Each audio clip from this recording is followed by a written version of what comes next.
capter un mouvement, comparé par exemple à l'écriture ou au dessin. Dans l'image, on capte quelque chose de très spontané. Oui.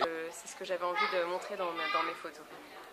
Est-ce qu'il y a une notion, une sorte de voyage initiatique pour vous, en tant qu'artiste ou en tant que personne? Je suis totalement partie avec une question existentielle en moi qui était pourquoi est-ce que je suis dans mon corps à moi, pourquoi est-ce que je me vois à travers ce corps-là, et pourquoi je ne suis pas née quelqu'un d'autre à l'autre bout du monde, par exemple.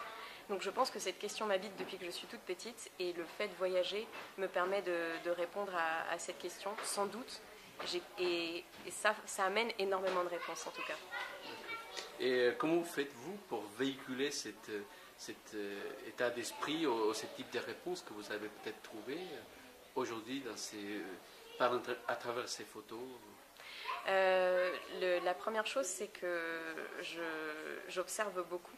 J'essaye d'observer énormément, et quand on me laisse l'occasion, je parle énormément avec les personnes que je vais rencontrer, et ces personnes-là, bien que j'ai l'impression que je ne leur apporte pas énormément de choses, elles m'apportent énormément, me donnent énormément.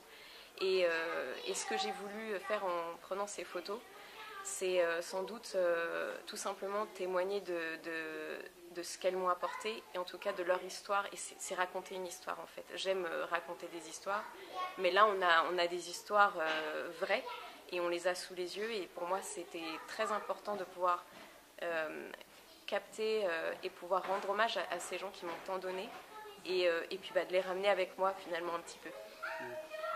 Vous êtes un petit peu sur un fil rasoir quand même, non? Quand on s'éloigne trop de vos racines, on perd quelque chose. On est tout le temps. C'est vrai qu'on est tout le temps sur l'arête. On est tout le temps sur l'arête d'une falaise. C'est ce que je dis toujours. Je pense que quand on part, quand on décide de voyager, on part. On ne quitte pas forcément, mais on part, et on va se confronter à quelque chose. On va prendre un risque. Et c'est pour moi tout ça, tout le rapport au monde, c'est prendre le risque d'y croire. Ça, j'en suis persuadée, et c'est peut-être aussi l'idée qui m'anime à ce moment-là. On est sur l'arête, il y a forcément un péril, un danger, mais on y va quand même. D'accord, mais vous êtes assez forte, et physiquement et mentalement, pour traverser tous ces périls, j'imagine.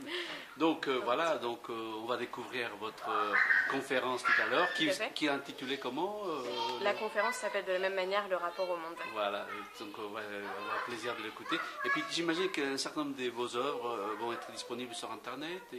Tout à fait. Alors, j'ai un site Internet sur lequel les photos en fait, que j'ai prises, qui font partie d'une série de photos qui s'appelle Les animaux blessés, qui sont en fait qui représentent toute la réflexion sur ce que c'est que l'être humain aujourd'hui, et ces photos-là sont sur mon site Internet. Merci beaucoup de votre accueil.